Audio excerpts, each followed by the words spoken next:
Hello! Thank you very much for joining me. My name is Fabled Narrative, and let's get right into this. I posted a video on August 6th, and it was a video, I would say critiquing, or quote-unquote debunking, or breaking down at least, a video called Why Bending is Better in Korra Than Avatar The Last Airbender. And, well, from that upload, somebody down here, look at all this. Tiny Renegade gave me all of this to read, and I'm gonna do it live because one thing that I love about this is you did put so much energy and thoughts into this. Now, I just read the first part about this of bringing up Bill Burr was funny, by the way. I comment on so many things that while I'm thinking and I'm trying to critique what I'm thinking before it comes out, so I might sound a little weird saying whatever it is I'm saying. So I do apologize about that.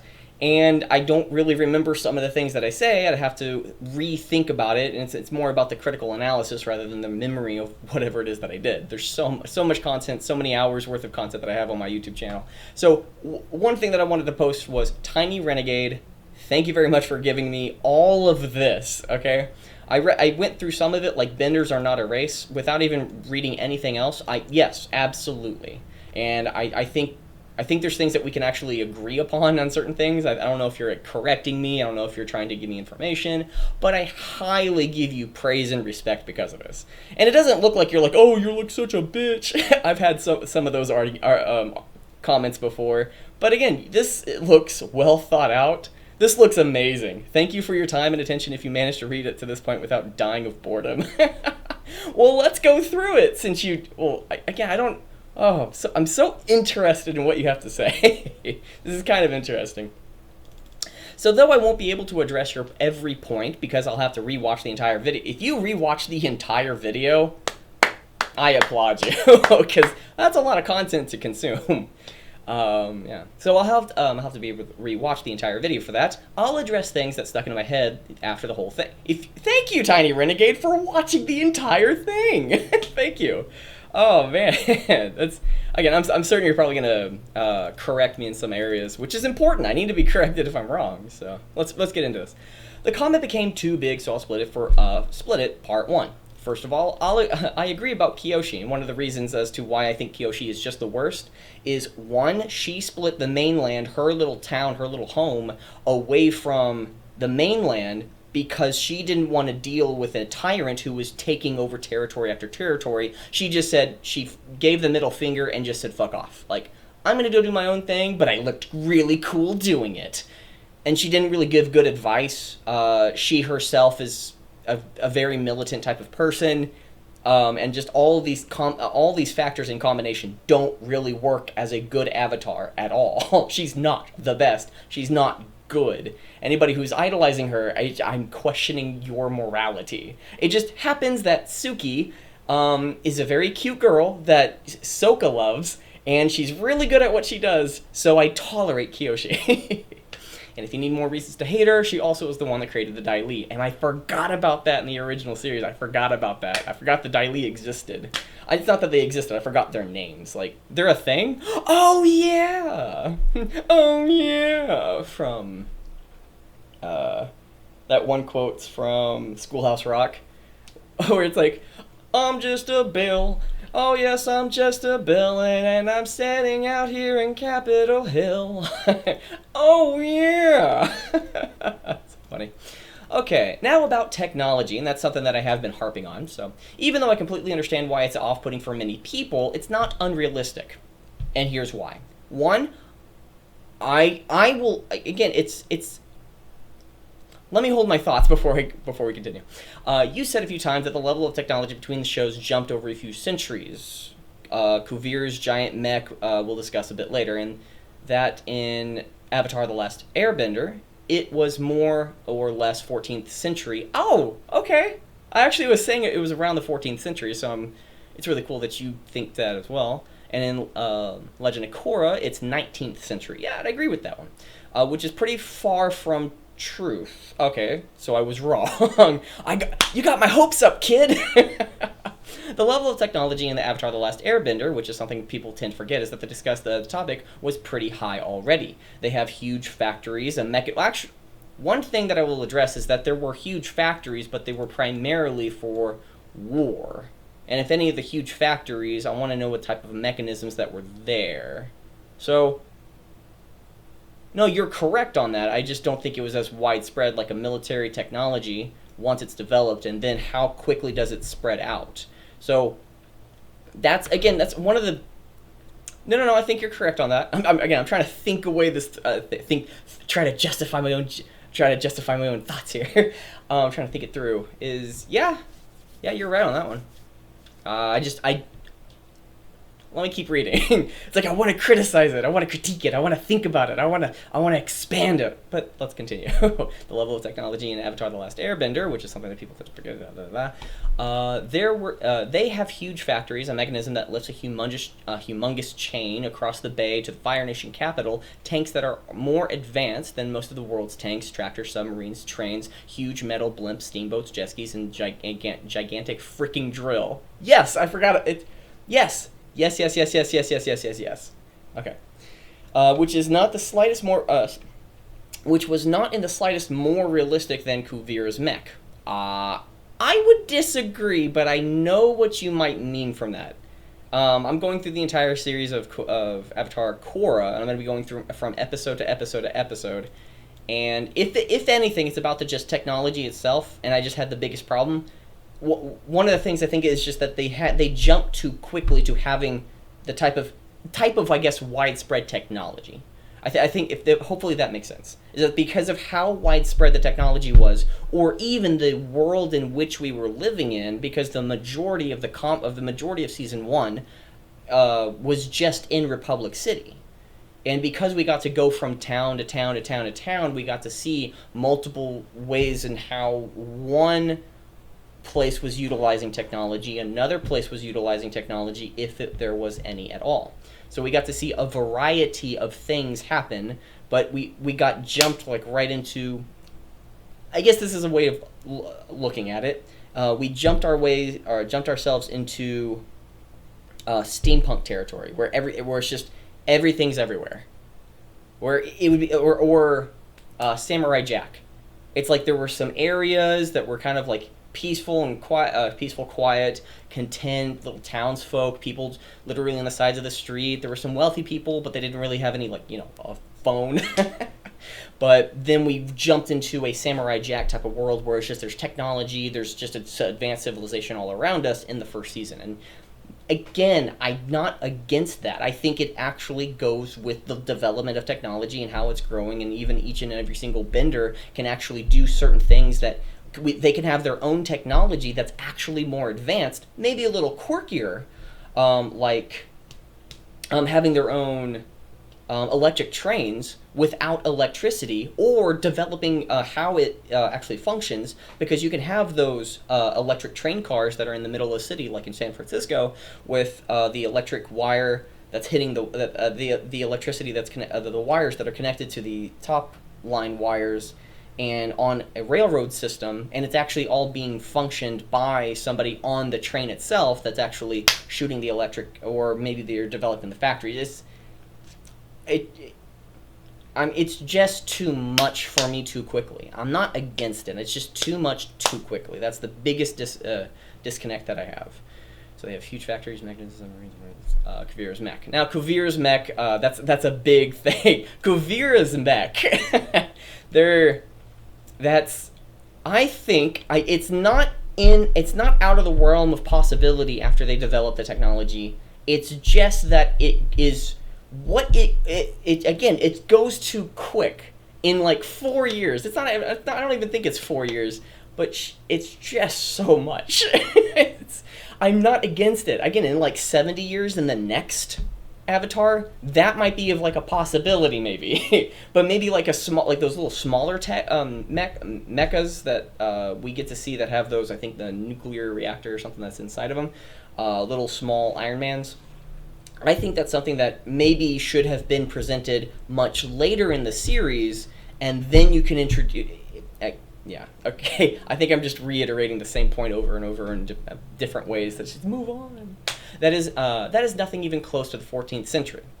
Some of those technologies surpass our world. You know what? I agree. So maybe if I could maybe articulate my position better, is that the majority of the world, if anything, the majority of the technology comes from war, comes from the development of that war, and more importantly, the most advanced civilization is the Fire Nation. And the Fire Nation owns and is developing the technologies to continue to keep that fascistic government or regime. So, again, from that development of technology within the Fire Nation, the rest of the world was living in the 14th century. So, me saying the 14th century, I was wrong if I ever said that. It's that the entire world was living in the 14th century. There was technologies that have been developed from the Fire Nation that do, yes, you are correct, that have surpassed our world. It's just not, okay. No, I'm thinking. Let it sink in. Let it sink in, maybe. Okay. No, you're kind of right there. Okay. And we're going to move on because it's one of those like a crock pot situations where if you just let it be cooked and you allow it to simmer over like 14 hours, then you'll get something wonderful. But at the moment, it's just, we're turning it on. We're turning on the crock pot of that idea in my head. So some of those technologies surpass our world. I do agree with that, like the gigantic drill. The gigantic drill is one of those, again, great technological advancements that I don't think is actually, I think it's underrated for how developed a technology it is in that world. So I give it to you. You are correct on that. Granted, most of that was in the possession of the Fire Nation. But all of that was already invented 70 years before Legend of Korra. 70 years. Okay. I was thinking it was about 40, 50, 60, 70 years, but confirming that it was actually 70 years where at the time of Avatar Aang actually having becoming aware of that technology, again, we follow the Aang gang, and then 70 years later is when Avatar Korra steps into the limelight. It's just having that time frame helps. Some of that was invented even before Aang went into his 100-year-long ice ball beauty sleep. Did he need a beauty sleep, though? I think it was more of, like, just confirming of how beautiful he is. I'm surprised he didn't have to poop afterwards. Like, was that ever addressed? Like, how... Literally, it's probably the longest constipation you've ever had. 100 years without a poop. Considering the fact that this was a war, that the war was over and the entire world and all its nations started to rebuild and cooperate, the Industrial Revolution, it's not even a stretch. I agree with that. It's one of those... You're correct. Again, absolutely correct on that. If anything, and I guess the majority of my reaction, I probably said the wrong words, and I probably came up with the wrong conclusion, is that the majority of my critique or my complaint is that it developed, I guess, the entire world that we were so used to in Avatar Aang, where there's not really technology. There's technology in it. There's machines and mechanisms, there's factories and things that are being developed, but they are inconsequential. Not inconsequential, that's the wrong word. They are in the background, or when we approach it, it's a thing that we discover rather than something that's just all around in the entire world. And I guess it's because of how quickly the technology developed, not because of it being developed in the time that it was developed, but how quickly it quote unquote overwhelmed me. Again, I would love to see the development of that process. And even whatever his name is in Avatar Korra, the entrepreneur with Lee. Well, wait, is it Lee? Lee, do the thing. Whatever her name is, the secretary. Freaking amazing character. He's the one that actually utilizes a lot of the technology that's in this world. So again, as an entrepreneur, very annoying entrepreneur, but I love him. It's like if we had that type of character, because even the inventor was developing, the inventor with his son who was in the wheelchair, he and Sokka had developed a submarine in a very quick amount of time. And not even just a submarine, but also a blimp. And I think after the submarine, I think there was another technology that developed, but I might be wrong. his father created the sink instinct, the sink instinct by having like an algae or type of sticky goo in a bomb. It gets into the motors or into the ship's rudders or something, and then they have to come back up or something. I don't remember which scene, episode, etc. I think it was the first time that they saw him. I think that's right. Okay. There is a great video. That delves deeper into the topic of Hello Future Me channel that pretty much proves that all of the inventions Legend of Korra showcased that weren't in Avatar: The Last Airbender are possible within 70 years, and furthermore, most of them were invented in our world within pretty much the same time gap. Okay, actually, let me make a note of that, because that's actually kind of interesting to figure out. I'd love to. Yeah, let me go. Doing this on my phone. It's like we've had phones out for years, and yet I'm still figuring it out. It needs to be 70 years or longer. Okay, Hello Future Me, Avatar Korra Tech. That should remind me. Excuse me. See, when people say that on a live stream, when they give a, what is it called? Super chat. What are those? I don't get those. But people who get super chats to people who are doing live streams on YouTube, some of the time, or if not the majority of time that I have heard, is that someone will say, or someone will recommend a video channel to go see, or an idea to go research, or etc. Just go out and do this. And then they say, oh yeah, that's a good idea. Let me think about that. And then they move on to the next super chat. And that gets annoying. It's like, I don't think you're ever going to do that, and you're just saying it because you're thanking the person from giving the super chat. I just got done with a 2-hour review of the 3rd episode of Avatar Korra, so I might be a little bit overworked in the brain. You have a brain? Oh, yes, sir, I do. I'm a ma'am. Evil. Okay. So you can even you can even think about the level of technology in our world, what it was the same 70 years ago and what it is now. And most importantly, what we see in Republic City is not the norm for the rest of the world during Korra's time. Okay? It is the most technologically advanced city in the entire world, and it was specifically designed to be like that. I agree. Okay. I didn't know specifically that it was designed to be like that. I just assumed that people being wrapped... Now, again, the question is, what do you mean by designed like that? Like, naturally? I would say naturally, yeah, but if it was designed because of the creators, that's not... I don't think that's a good argument, because just because it happens in a show, in a movie, like in The Last Jedi, General Leia is able to survive in space. I don't get that. I don't get why a Jedi can survive in space, the vacuum of space, after being blown up. I don't get that. That doesn't make any sense to me. Unless it's just like, ooh, Jedi stuff. Ooh, the Force. No, I think that's a little bit too extreme. Like, you should be able to pull down star fleets. Like, from inside of your own starship, you should be able to use the Force if you're able to survive the vacuum of space and even move yourself. And it's just the craziest thing.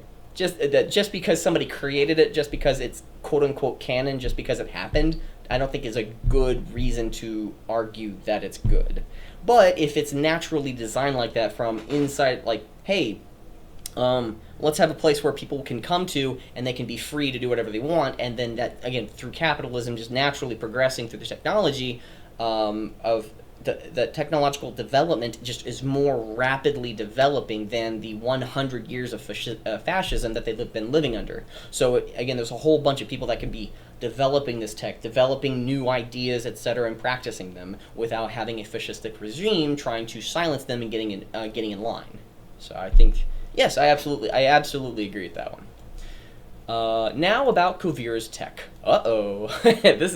We're getting way over things that I just do not know. Yes, there are things that I do not know. You? Of course.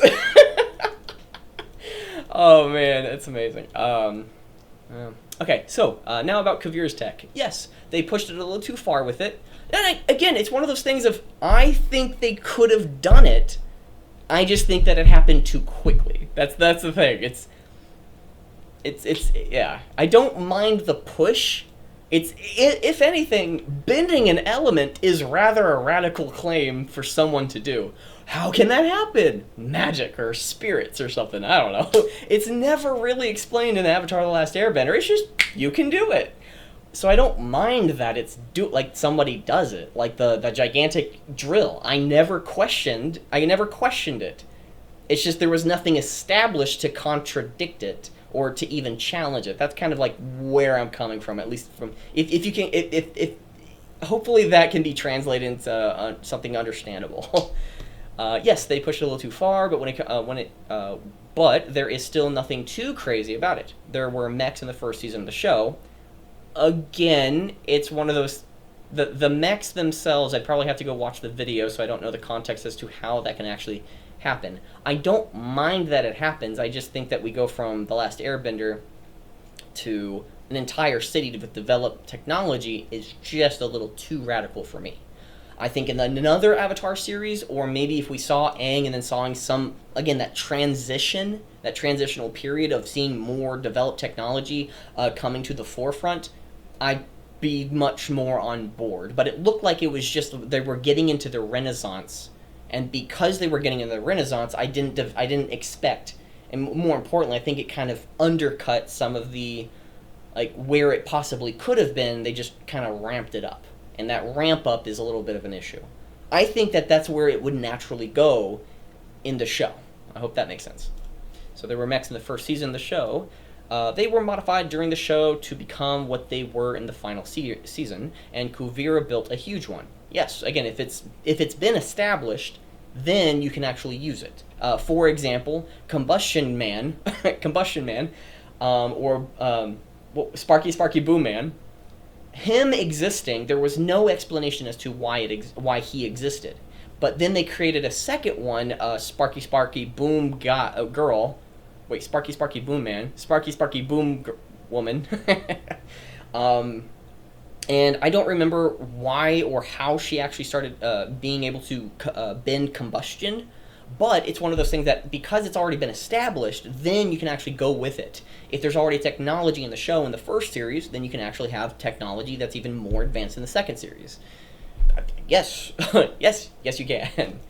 So she doesn't control it by herself, and with her metal bending, you really should have watched the show before making this video. Yeah, it's one of the... Okay, no, you're correct. I was just thinking. Yeah, you are correct. She doesn't control it by herself with metal bending. You really should have watched the show. And if I have to watch the video, the episode as to if she's controlling it through. It kind of perturbs me because if she's able to not do it with her metal bending, but she herself is the one that's actually controlling it through other technologies, well, then that's even a little bit more of an issue for me, like just for how radical the technology has been developing. Which, again, it's I guess that's more of a personal preference then. If it is able to be done within the show, then it's correct. And that's one of the biggest issues because I wasn't able to understand that. So again, you are correct. You're absolutely correct on that one. There's a lot of systems controlled by many other people within the mech, and the parts of it that Kuvira controls, she uses a lot of buttons, switches, and levers, presses, pushes, and pulls them in metal. With metal bending. I forgot about that. Okay. With metal bending while standing close to all of them. If you can suspend your disbelief that Aang be frozen 100 years, even without a breath, and after be fine within a minute, then it could be literally murdered by lightning to be brought back to life with some spirit water. Which brings up an interesting question about why would anyone in the North Pole ever die? Since they have a lot of water bending healers and big pool of spirit water, then I don't see the problem with any of that. Now, again, it's me just wanting to criticize for the sake of criticization for the sake of doing it. But A, you are correct, okay? But if the case was that Kuvira was just doing all the levers and stuff, I'm trying to find my words, but yeah, that's absolutely in the right. It's like leverage. That's the word I was looking for, leverage. if somebody who's able to metal bend a small little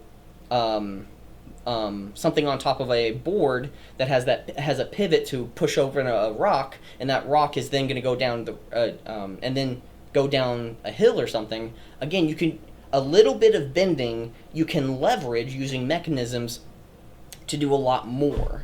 So even going with that, even learning about this is actually going to help with some of the videos that I'm going to be exploring, some of the episodes I'm going to be exploring in the future. Excuse me, I apologize. But again, that concept, I wish was a little bit of was something that I did remember when I watched it. I think I watched it twice all the way through, but it has been a while. So again, I'm in the wrong. I was wrong on that one. That's correct. While standing close to all of them. So yes, that's if you're using levers to move the mechanism with a bunch of other people within the mech, that makes absolute sense then. If you can suspend your disbelief that Avatar could be frozen with 100 years without air to breathe. Now, I will even say this to you, is that Sokka had a great quote to actually explain away any and all things that the Avatar does. He's explaining science about how something can or cannot work. I don't remember which season or which episode. And then when I think it was Katara saying something about like, well, what about Aang, him going into the spirit world? And he's like, well, that's Avatar stuff. That doesn't count. I think it's a really great way of explaining Aang and the Avatar stuff. It's just, it's magic. It's gone. Nope, no explanation needed here. Divert your eyes, walk away. Yeah, but again, he did do it while he was in the Avatar state, and if he wasn't in the Avatar state when he was frozen, I think there would be an argument as to, well, he shouldn't be alive. But because he did the entire act of freezing himself while in the Avatar state, that is something that I can't explain as to why it shouldn't be. That's the one, I guess, one criticism I have. After that, you'll be fine. And after that, be fine within a minute. That you can literally be. That he can be literally murdered by lightning and be brought back with some spirit water. Well, again, she's healing the Avatar, and when he's brought back to life, which again I forgot he died. He literally died. Not just like he was knocked out. He died because of the lightning strike. Because he had the. I think when the light came all around his arrows, when he was brought back to life, that was literally the spirit coming back to his body or being activated again. But again, it's one of those issues as you're healing the Avatar, and when you're healing the Avatar, it's literal quote-unquote Avatar stuff. It's a little bit skewed compared to healing another person. I think that the waterbending tribe should have a more longevity compared to anybody else, especially if you're able to bloodbend. Because what type of technological advancements can you create on a chemical, biological level if you can bloodbend? There's so many things that you could do with that. How many toxins can you pull out of somebody's body? What type of market can you create doing that? Those are only just two examples, but you could go on with that idea. That there's so many things that you could do with waterbending that I think it is a little bit crazy of what they can do using water, and more of the spirit water. But actually, here's the question as to what you mean by with the spirit water of bringing somebody, which brings up an interesting question about why would anyone in the North Pole ever die, since they have a lot of waterbending healers and a big pool of spirit water. Then I don't see the problem with any of that. Now here's, again, I'm going to be just criticizing, I guess, for the sake of criticizing, is that if someone believed that something was sacred, the people going to use this, again, I think you do have a really good point. But if a culture believes that you shouldn't go touch the spirit water and let the spirits live, the only people that are allowed to go to the spirits are actually, no, here's a really good question.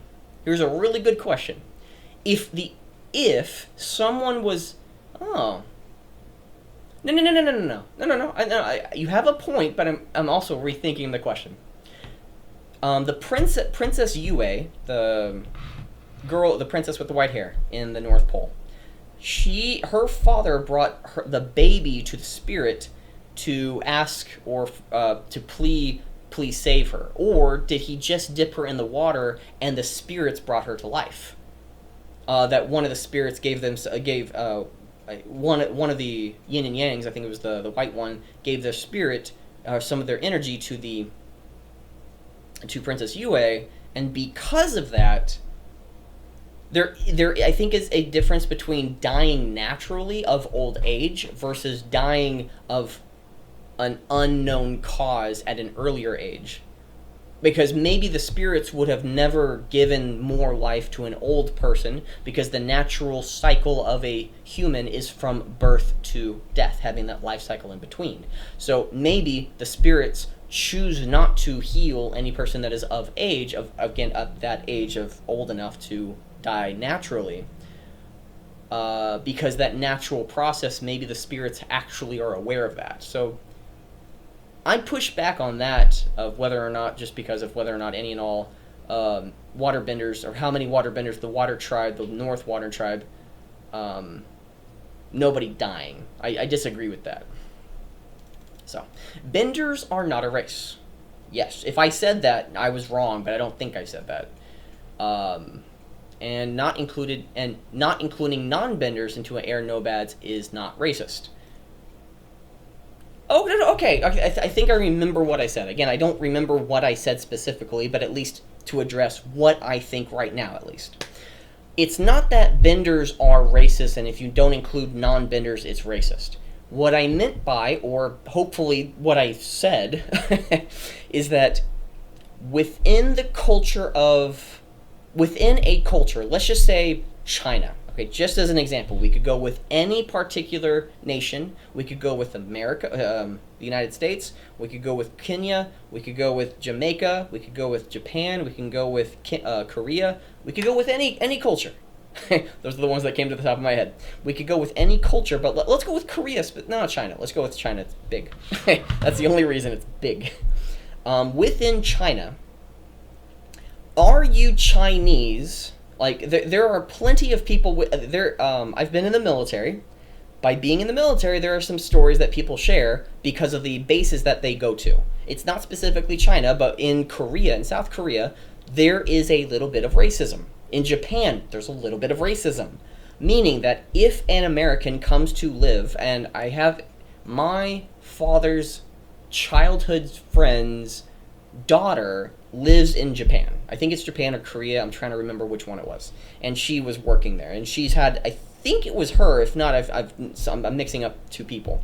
But there was an experience between, if you go and live in Japan, people in the outskirts, maybe not in the cities, but in the outskirts, are racist because they don't want you as a non-Korean. Let's go with Korea, because I'm kind of maybe swapping this up, so I do apologize. Maybe if you're going to go live in Korea and you're trying to find a place in the outskirts beyond the city, beyond Tokyo, Japan, beyond Tokyo, they're incredibly racist because you have an associated culture that is tied to your ethnicity. As an example, if I go to China, the type of practices, more importantly, the heritage that comes from it, is more likely to for you as a Chinese an ethnic Chinese, to be practicing your heritage, which comes with a particular culture. That's what's happening and being propagated with particular races or particular cultures, nations. So if we go with the air nomads, there's a well, that brings up another question about, well, air nomads, they're just of all races or whatever, all ethnicities and stuff. Let's go with earth bending or fire bending or whatever. Let's go with air nomads just for the sake of it. Air nomads have a particular culture. Their culture, no, air nomads is a really bad example. Let's go with waterbending.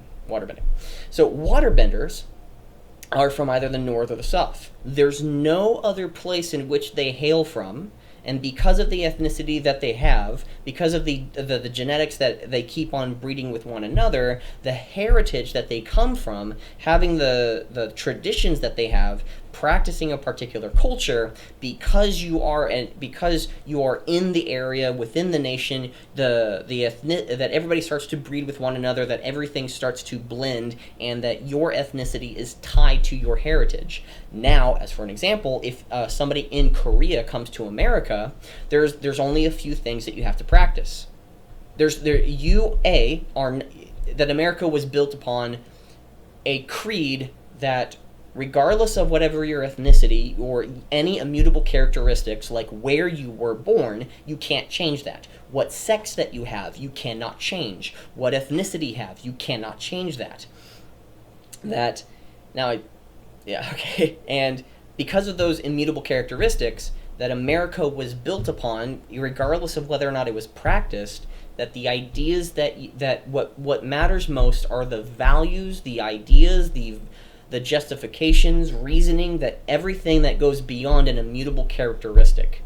That you have a certain right that goes beyond your race. You have a certain class structure does not give a damn about your skin tone. There are people that might practice that, but within America, or at least the traditions of America that have been built upon ideas that it transcends those ethnic boundaries, it transcends those sexual boundaries, it transcends those immutable characteristics.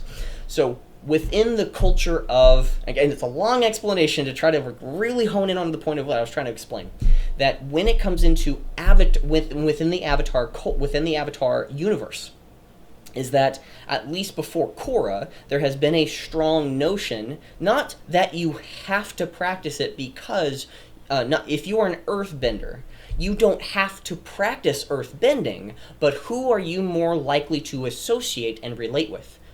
A firebender or an earthbender? And if you're more likely to be with an earthbender, and that earthbender has earthbender culture and heritage, then you're more naturally going to be practicing earth culture, because it's not because of your ethnicity, it's not because of your quote-unquote race, but because of just these factors all playing within one another. I hope that explained it, is that that bending in of itself is not a racist, is not a race. I don't think I've ever said that. If I said that, I apologize. And not including non-benders into air nomads is not racist. And not including including non-benders into air nomads is not racist. Excuse me. Actually, it's not racist, but it is benderist. A culture will not allow somebody without an immutable characteristic to be allowed in their culture. Let me say that again. An immutable characteristic. It's one of those things that I'm trying not to be as political as possible, but it's one thing that I constantly say in almost every single video when I'm trying to debunk something. I disagree with Black Lives Matter, LGBT, SJW, leftism, etc. It's all the same to me, because I disagree with having any political ideology, even White Lives Matter, Black Lives Matter. It's all the same to me. I disagree with having a political ideology or value system based off an immutable characteristic. Because if I disagree with Black Lives Matter, they can say, well, you disagree with Black lives? You don't think that Black lives have matter? You don't value Black lives?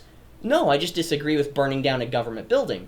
Then you are against Black Lives Matter, which means that you're against black people. It's a very common thing I agree with the label that you're giving, but I disagree with the actions that you take. And if I can criticize the actions that you take, and you consume that, or you perceive that as an attack on what your intent, then I must be a bad person. And it's okay, well, what if I don't care about your black life? And what if I don't care about your skin color? Boom, we've now transcended beyond skin color. Because it doesn't matter what your skin color is, it's how you act. It's how you speak. There's white people that, oh, prim and proper. There's some black people that go, oh, again, people that just act weird. Like, why are you sounding like that? Regardless of whatever it is that your race, it's the culture that you practice. It's not racist to criticize somebody speaking a certain way. It's not racist to criticize how somebody acts. But it is, so again, there's a lot to unpack here, because not including non-benders into the air nomads is not racist. I disagree with this. Because, again, it's not that it's not racist. I agree, it's not racist. But it is an ist. It is a segregation that you do not have an immutable characteristic. It's like having a boys' club. It's like you cannot join unless you're a boy. Okay. Like, if you're not a boy, you don't get to join. But the same thing is, well, if there can the girls have their own club? Yes. Cool. Fantastic. It's but in that argument, why are air nomads or people of I'm trying to. Let me read this again. Again, benders are not a race. Absolutely correct. And not including non-benders, not including a non-bender into the air nomads is not racist.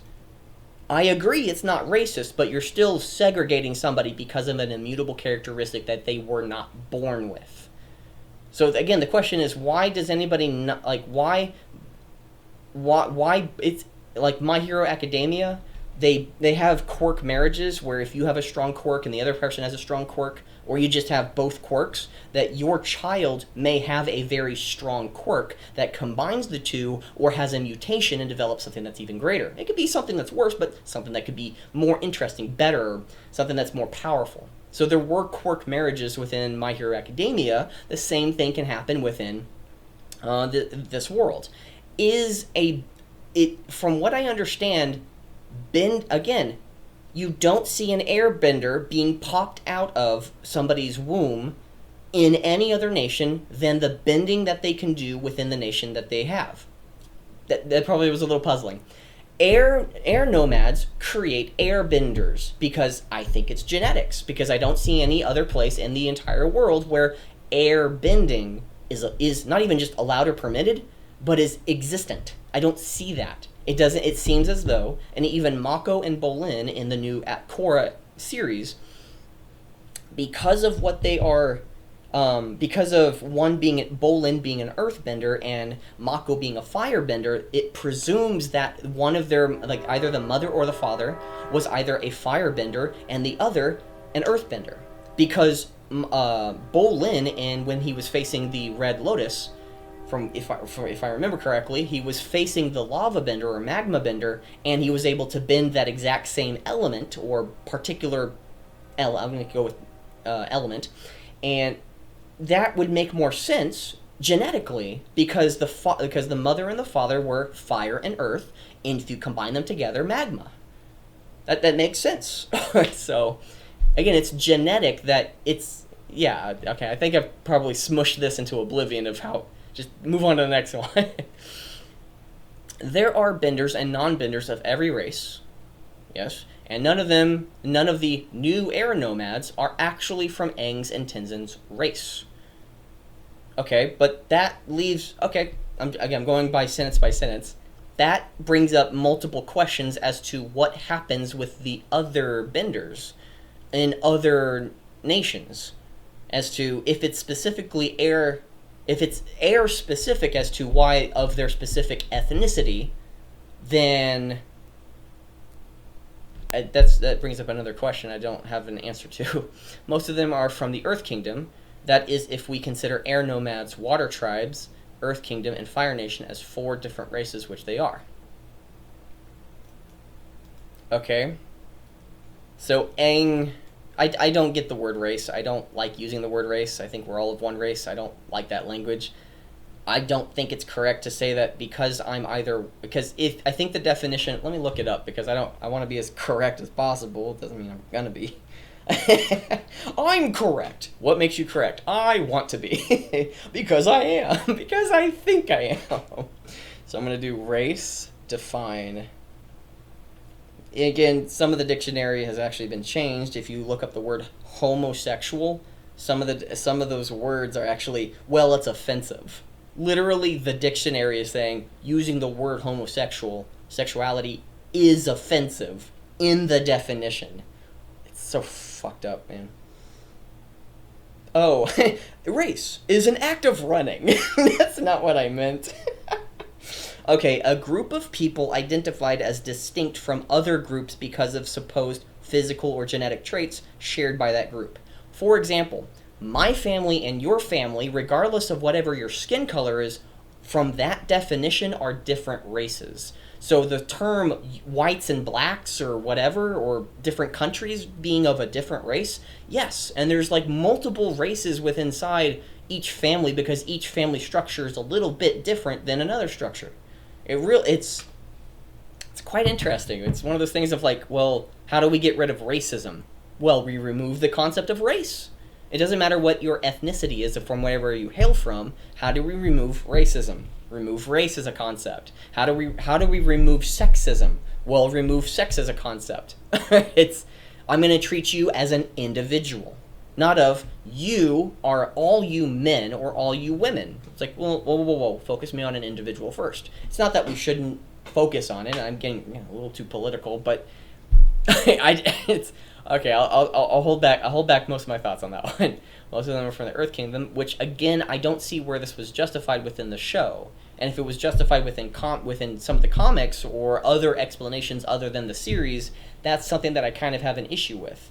It's kind of, I enjoyed the prequels to Star Wars, but having grown up, I enjoyed them thoroughly when I was a kid, but after growing up, I just don't like them anymore. And then I actually started listening to some of the arguments against the prequels, and yes, some of the scenes were actually cringeworthy. Some of the CGI was stupid. Jar Jar Binks was very questionable after I started growing up. Like, why was he there? So again, it's one of those things of, I really want to go with the original content, and just because it's original content I don't think makes any sense. Because how did somebody with the air nomads, most of them were from the Earth Kingdom. How did anybody from the Earth Kingdom gain the ability to do airbending unless that their airbenders are that you're able to be born with any element and you have any so is it genetic or isn't it? Could it be a combination of both? That's a major question that I have. I don't mind either one of them. I just need to know what the universe is doing. What's within inside the universe, and then that makes much more sense with what happens in other events. Especially considering the fact that before genocide, every air nomad was an airbender.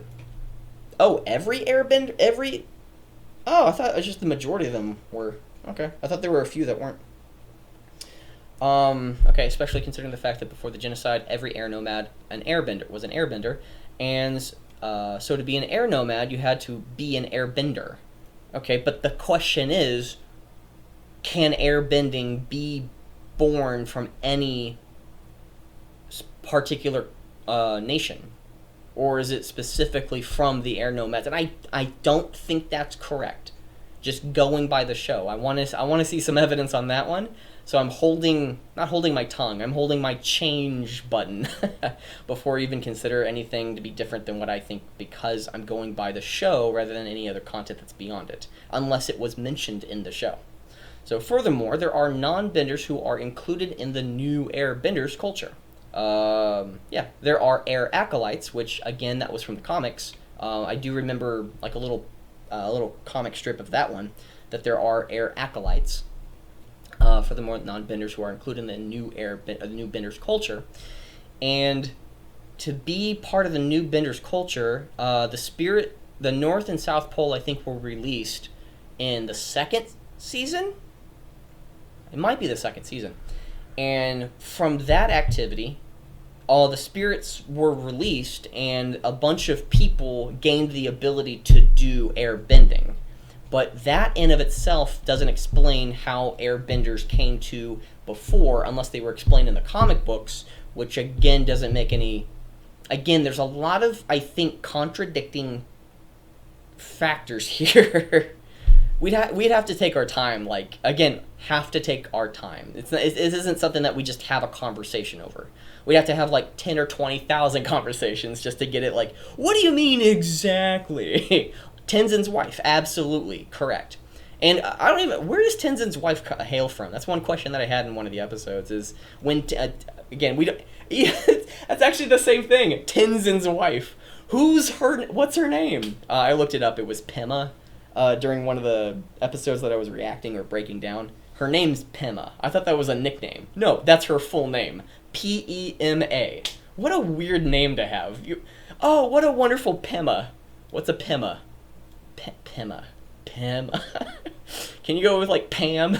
Pam is like comparable. Okay. Just making fun of it.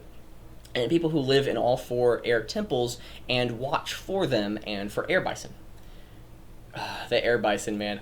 There was the last of them. They went all the way around the world. Where were the air bisons? That's just one question. I think they were bred because they were in just one isolated part. They all ran away, which happens because in, for example, Kung Fu Panda 2. Spoiler warning. His family ran away from being slaughtered to a different part of the world, of the globe. I think on the same continent. I think they're in China, but it's just such a large continent. Yeah. So it's not out of the realm of possibility. It's weird that, oh, we're the last of it, and then in the next series, oh no, let's remove that. It's like, okay, you could have done the entire. Again, one thing that I came up with, at least of a thought, is you don't have to have the air bisons anymore. One thing that Korra could have actually learned from when it comes to airbending, which is actually a really big question as to if you're trying to be an airbender, should you not have trained with the original master, which is something that they don't do, she's trying to learn from Tenzin. Couldn't she learn from an air bison since there's so many of them? Again, pointing it out there. But a second thing that they could have even done without more air bisons, or even having Tenzin being who he was, which I don't doubt. I don't disagree that Tenzin should be anything other than he is, because he has such a he's such a responsibility of rebuilding the air culture. But one of the ways that to build the air culture is to breed, is to make babies who have happened to be all 3 airbenders, which means that it doesn't seem to be nomads, but instead to be genetics. It's one of those things that it's like, which one is it? It's explained as to, well, anyone can be anything. Well, the other one is, well, look, the way to rebuild the nation, the air nomad nation, the nomad air nomads, is to just breed, specifically with maybe a non-bender, so your breeding, so your bending can actually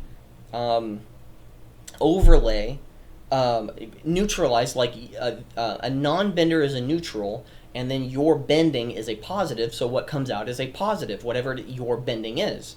So it doesn't negate anything or change it. So you can have, again, having a lot of breeding, and then from that, have practicing a certain culture because of an immutable characteristic, which is the bending itself. And that's one little facet that I think they could have addressed in at least Korra, because if you really want to get over quote-unquote racism, you have to get over the fact of, like, well, can I be practicing, as an earthbender, can I practice being in the air nomads? Well, yes or no. It's like, well, no, because air nomads means a particular culture, a particular practice, and yet, yes, having a particular set of skills, more importantly, skills that you cannot train, you have to be born with it.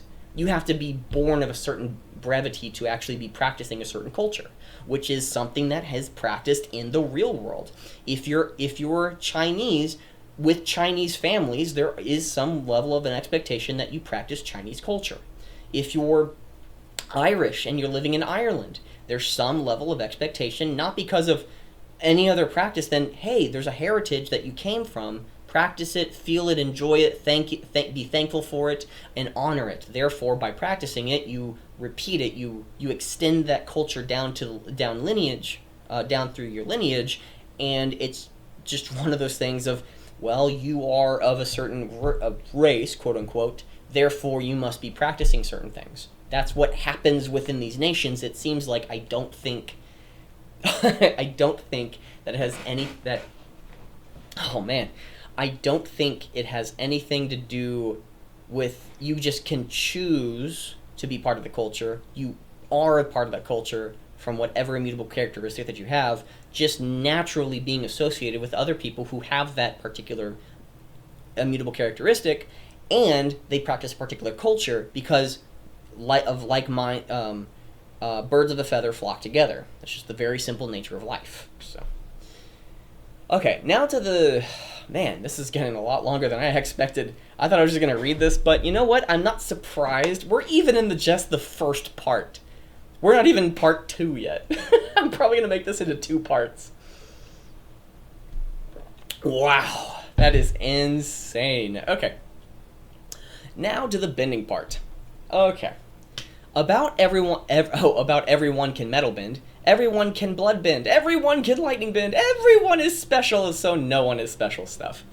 By the way, that last quote was from The Incredibles, and I love that. If everyone's special, no one is. It's such a great line. It really is. But again, I don't know if you're taking this over like a little bit overboard, but I don't mean literally everyone can do it. I'm just saying that because now anyone can do it, that there's no special requirement for you to do it, like lightning bending. It doesn't make sense that there's no skill, training, or expertise that seems to be involved with it. It's just you go out and do it. Mako kind of proved it by being able to do it for 8 hours at least. We don't know how much time he was actually practicing doing it at the factory in episode 3, I think. Yeah, because he had to go pick up some more money. But in episode 3, they were trying to find more money, so Mako went to the factory and was lightning bending, and it looked to be at least for 3 hours. At least 3 hours if you're going to be modeling the type of environment that we had of somebody going to the factory and working. And it's probably at least maybe 8 hours, but if he's going to be doing it quote-unquote part-time, it's probably at least 3 hours. But being able to lightning bend for 3 hours is unheard of. Literally with Princess Azula, Uncle Iroh, and Fire Lord Ozai, all 3 of them had to do a special move to do it, and then it happened. It was a lot of power, skill, and intensity that was involved in doing that activity. It's just the regular folk. That was kind of the biggest issue for me, is that I don't mind a regular folk type of person being able to do it, but it's just like from Ratatouille. It's not that anyone can cook, it's the fact that a great cook can come from anywhere. So I don't mind that aspect, it's just we don't get to see the training that's involved in doing it. It's just, oh, I'm an expert firebender, therefore I can do it. So that's my position before we go any further. First of all, you tend to exaggerate this point. Okay, no, that's something I just pointed out, okay? I just debunked that you tend to exaggerate this point. 1, I don't think that I have ever, or even if I have said everyone can do it, it wasn't the fact that everyone could do it, it's just the fact that now it doesn't have any special requirements for you to be doing that activity. Like bloodbending. Whoever the mob boss was in Season 1 of Avatar Korra, he could bloodbend without the moon. 1, that special thing, that specific event, that's a very, very special event. Has no cause, I can just do it. Now, when he goes to trial, he can bloodbend everyone in the room without any movement other than his eyes. Oh, he's a special case. Why? What explanation? Well, it's Avatar stuff. No, every other person in the world, like even Combustion Man. Combustion Man was able to bend a particular skill set, a very particular skill set. Wasn't explained, it wasn't. But of how powerful it was. And more importantly, it's something that he trained, he gave, the reason I'm getting a little, I'm getting upset about this personally, that's just, it's yes, I have exaggerated, but it's not about everyone, and I just want to point out, it wasn't that literally everyone could do it, okay? Okay, I think I established that point. That it's just, now it's not as special. And the specialness came from how much training. A whole heck of a lot of people can be doing it, but there needs to be that level of training, because that was what was required for them to do it, unless you're telling me that the royal family was just over-exaggerating how to actually do it. You had to go through certain movements, and even Princess Azula was going through those movements. They go effortlessly because she was training at such an early age with firebending and was learning from Fire Lord Ozai, because he himself was the most powerful, at least presented himself to be one of the most powerful in the nation. He may not have been the most powerful firebender, but he himself has had a great presence, and even when he was lightning bending, it looked like more power was coming from him at a greater speed, again, a greater speed with more force and power than Uncle Iroh when he was outside trying to teach Zuko with lightning bending. That what you need to do is so. And Uncle Iroh looked a little bit older than his brother. So let's start with lightning. We only see Mako a few other faceless names, stunt guys in that scene. Stunt guys? I didn't know their names. Like, I don't know what you mean by stunt guys. And the Triad's bosses use lightning bending. But again, the Triad's boss using lightning bending, yes. Considering the fact that Mako was part of the Triad, we can safely assume where did he learn the skill. Again, if that's something that you have to emphasize that it actually came from a skill and it's not something that, again, what's the skill? So you're telling me that the skill comes from the Triads, so where do the other people learn it? So you're telling me that it can be learned rather than genetics, which again, we only see Princess Azula, Uncle Iroh, and Ozai being able to lightning bend. I don't see that you can actually have bending be any other way other than genetically. You've brought up the fact, and it's probably in a comic book, but the comic book might be wrong. Well, it was established. That's not good enough. Okay, here's book 1. Princess Leia is the best Jedi in the entire world. Second book, Princess Leia was no longer existent. She never existed. Wait, what? One contradicts the other. It's established. It's like, well, wait a second. Maybe she did exist. What are you talking about? Again, just because something exists, even if it was created by the original creators. Here's a great example by what I mean. When you take Lord of the Rings and all 9 hours of all 3 movies, the trilogy, phenomenal series from start to finish.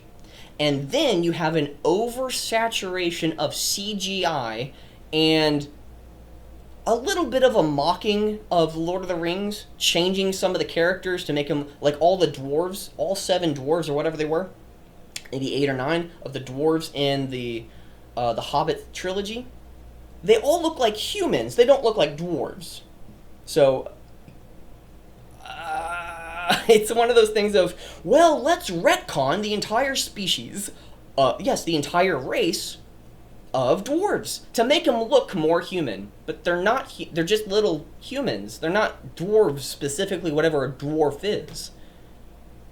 It's just, it's a little weird, is it not? I find it a little weird. I find it a little weird of just retconning, just like, again, go with the story. It's not okay. Considering the fact that Mako was part of the Triad, we'd safely assume that he did learn it as a skill. Which, again, if it's a skill, then it's kind of a question as to where did the other people learn it from, and more importantly, why aren't there many more of them if they're able to lightning bend? Yes, but I don't think it is a skill. I think it's genetics. That's the only way it can possibly be had, because we've learned, because again, you being able to learn it because you're my child. You're able to learn it because of, if we saw another firebender being able to lightning bend, like the firebender master that was trying to teach Aang how to firebend use lightning, this has now become a skill. But because of how closely genetic-wise, all 3 of the people that we found out in the original series were able to particularly do one particular skill, then it's weird to call it a skill because it's also genetic. That's where I'm having trouble. It's like, well, no, it's only a skill. Well, it's also genetic because we actually have proof that Bolin is a lava bender, and he's able to do that. All coincidentally, his mother and father may have been a firebender and an earthbender. It may be that they are normal people, but if that's the case, then literally anyone can be born from anywhere, and it's weird to have the similar characteristic, immutable characteristic and trait of being able to bend, particularly only water. No other type of element is being born in any other culture. It's so weird to think that it's a skill when it's actually genetic. It's weird. It is weird. I might be getting like a little bit upset just because of that one concept. It's just the concept is a little bothersome. So, and it makes total sense. There's no C in there. There's an S. Yeah, you didn't think that I was going to be doing this live, did you? I misspell things all the time. And it makes total sense for Mako to be able to produce and bend lightning because he is a pretty calm person for most of the time, and being able to think instead of acting irrationally under pressuring circumstances, which cold, calculating, which is a very consistent thing with, I would agree with you. I just don't think it's an actual skill. But if we were going to go with the skill in Avatar Korra, which I still, again, there's some questions there as to whether or not it's actual canon, but instead its own universe where it's actually a skill that you can pass on to somebody, just like blood bending to his children, that you don't have to be born with it, but I'll teach you it.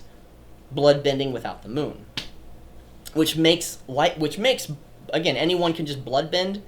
Wow, I'd love to see that type of hellhole that would happen if everyone was able to learn that thing. All water benders are like this gigantic water like, you could do, there's so much chaos that can come from that.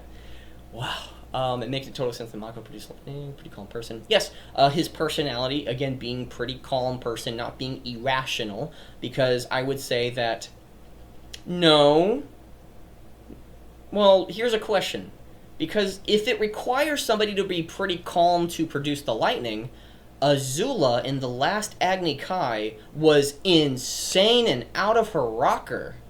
And she was producing lightning at an even greater extent, like an even greater level. I'm assuming that was also because of Sozin's comet, but lightning of itself, regardless of whether or not it was affected by Sozin's comet, she was able to lightning bend, and she was out of a rocker. She didn't have that calm personality. So again, just because you have the personality doesn't mean that you have to practice that particular thing. It's that it was because of how she was practicing it, generating all that electricity, that she was doing all those movements, and that could just be muscle memory and how it actually got it out of her body, while another person, maybe let's just say Mako, is able to do it much more quickly, just going zap, zap. Okay, that's a point. That's a point. Iroh explained that only a few firebenders are able to produce lightning because it requires peace of mind, while firebending heavily relies on emotions like anger. Yes, you're correct. I think that was when he was explaining it to Zuko, if I'm not mistaken. Yes. But again, if it's one of those things, it's just a weird thing. So again, is it a skill because is it a again? There's a lot of contradictions that I'm seeing here between genetics, which has been proven, which again I might be incredibly wrong with Bolin and Mako. Bolin and Mako might have had non-bender parents. If that's the case, how the fuck did they get their element? While every other culture has ever had, this culture with these people genetically produced this element. I don't mind which one it is, but now we're all over the place. It's either a skill, genetics, but also Iroh proves that it's a skill. But also, is it genetics? It's like, well, because you're able to do firebending, therefore, here's a way you can utilize your firebending that, because you have it, now you can use it as a skill. For example, if someone was a firebender, you can utilize the firebending trait that you have, just like somebody who is able to jump really high, or somebody who's able to think really well, or somebody who has great retention, is that you may have a natural talent, just like like bending an element, now you're able to hone it in a particular way that now lightning bending is a skill because of it. That's the only way that I'm able to explain what's going on here. I will explain a few benders, Misman, Anger. For most firebenders anyway, it was never stated, by the way, that the skill was exclusive to the Fire Nation royal family. It's that we only see the members of the family doing it. But that's kind of a big issue. Like, if the only people who are able to do such a skill, isn't it a bit weird that the average Joe can do it? It's like, if it's right? Am I not far-fetched from asking that question? Isn't it far-fetched that only the royal members are doing it? Now anyone can do it. Anyone can learn the skill. Just like, again, it's not that everyone can learn the skill. Anyone can learn the skill, which I'm okay with that. But there seems to be a genetic process between skill of being able to bend, and again, tied with culture and stuff, but being able to do the skill.